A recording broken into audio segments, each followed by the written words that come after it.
आज के इस वीडियो में हम लोग पढ़ने वाले हैं स्पीड के बारे में। तो स्पीड किसी भी ऑब्जेक्ट का जो ऑब्जेक्ट मोशन में है उसके स्पीड को हम लोग कैसे फाइंड कर सकते हैं, ठीक है।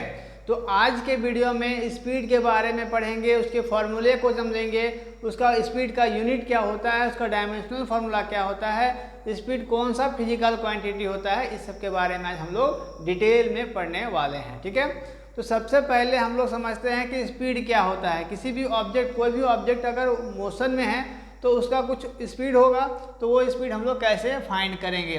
तो स्पीड का जो फॉर्मूला है, अगर किसी भी ऑब्जेक्ट का जो मोशन में है उसको फाइंड करना है, उसका स्पीड फाइंड करना है, तो हम लोग क्या करेंगे, दो चीज़ पता होना चाहिए, total path length by time taken.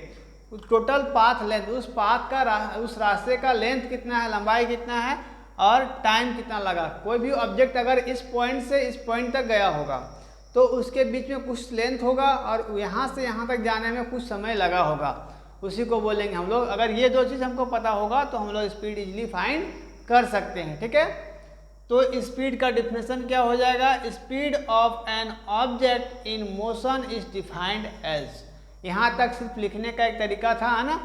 Speed of an object in motion is defined as, इसको हम लोग कैसे डिफाइन करेंगे, द रेशियो ऑफ, ये रेशियो में होता है किसका किसका, of total path length, total path length and the corresponding time taken by the object. उस ऑब्जेक्ट को, जैसे कि हम लोग समझते हैं कोई ऑब्जेक्ट पहले यहाँ पर था, यहाँ से यहाँ तक गया तो इसके बीच में कुछ लेंथ होगा, इसका लेंथ होगा, और कोई ऑब्जेक्ट जब इस पॉइंट से इस पॉइंट तक पहुँचने में कुछ समय लगा होगा ना, उसी समय को, दोनों चीज़ हमको पता होगा तो हम लोग स्पीड फाइंड कर सकते हैं। Speed equal to total path length by time taken.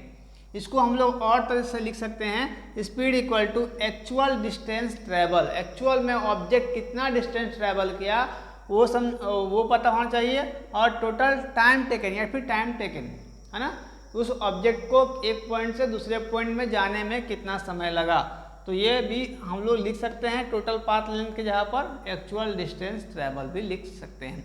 आपको दोनों में कोई भी एक मिल जाएगा, दोनों का मतलब मीनिंग एक ही होता है ना। अब देखिए इसके बाद speed is a scalar quantity.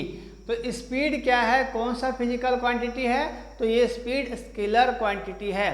क्योंकि स्पीड में स्केलर क्वांटिटी का मतलब होता है कि ऑब्जेक्ट का जो मैग्नीट्यूड, जो सिर्फ मैग्नीट्यूड को बताता है, डायरेक्शन नहीं होता है, उसको हम लोग बोलते हैं स्केलर क्वांटिटी, है ना। इसमें सिर्फ स्पीड में केवल मैग्नीट्यूड है, आपका डायरेक्शन नहीं है, इसीलिए ये स्केलर क्वांटिटी होगा, है ना। स्केलर क्वांटिटी जिसमें डायरेक्शन सिर्फ मैग्नीट्यूड होगा, डायरेक्शन नहीं होगा। सेकेंड नंबर में जानते हैं यूनिट ऑफ स्पीड। स्पीड का यूनिट क्या होगा, मीटर पर सेकेंड। आपको ऑब्जेक्टिव क्वेश्चंस में, क्लास 11th के ऑब्जेक्टिव क्वेश्चंस में हमेशा इस तरह का क्वेश्चन आप लोग को देखने को मिलेगा कि यूनिट, स्पीड का यूनिट क्या होता है, स्पीड कौन सा फिजिकल क्वांटिटी होता है। और एक सबसे इम्पॉर्टेंट जो होगा, सबसे अच्छा क्वेश्चन आपके लिए जो आपको हमेशा देखने को मिलता है एग्जाम्स में, the dimensional formula of speed is. Dimensional formula कैसे फाइंड करते हैं, MLT के फॉर्म में। ये मेरे पिछले वीडियोस में, प्रीवियस वीडियो में आप लोग देख सकते हो कि डायमेंशनल फार्मूला कैसे फाइंड किया गया है। स्पीड का भी वहाँ डायमेंशनल फार्मूला निकाला गया है। यहाँ पर हम लोग बेसिक थ्योरी पढ़ रहे हैं, इसलिए डायमेंशनल फार्मूला को निकाल कर नहीं बता रहे हैं। डायरेक्ट आपको ये याद रखना है कि m का पावर 0, l का पावर 1, t का पावर -1 होता है, ठीक है। तो ये आप लोगों को डायमेंशनल फार्मूला याद रखना है। इस तरह का क्वेश्चंस, ऑब्जेक्टिव क्वेश्चंस आप लोगों को देखने को मिल सकता है। ये तीन बहुत ही इंपॉर्टेंट है, इसीलिए मैंने यहाँ पर साइड में स्टार करके नोट करके लिखा हुआ है कि speed is a scalar quantity. Speed का यूनिट क्या होता है, मीटर पर सेकेंड, और आपका डायमेंशनल फार्मूला क्या हो जाएगा, m0, l का पावर 1, t का पावर -1, ठीक है। तो ये आप लोगों को याद रखना है। ये स्पीड बहुत ही अच्छा टॉपिक था, बहुत ही छोटा टॉपिक आपके लिए, जितना छोटा उतना ही इम्पॉर्टेंट टॉपिक भी है ना। एक बोलते हैं ना, छोटा पैकेट बड़ा धमाका, उस तरह का क्वेश्चन है, ठीक है। तो स्पीड को आप लोगों को याद रखना है कि ये क्या होता है, actual path travel by time taken, हाँ, या फिर बोल सकते हैं total path length by time taken, दोनों एक ही चीज़ है, ठीक है। इस तरह का वीडियोस और भी बहुत सारा अपलोड है मेरे चैनल पर। आप लोग चाहोगे तो जो नए स्टूडेंट होंगे वो मेरे पिछले वीडियो में, प्रीवियस वीडियो में यूनिट 1 यूनिट 2 को दोनों को कराया जा चुका है और अभी बाकी भी क्लास चल रहा है, ठीक है।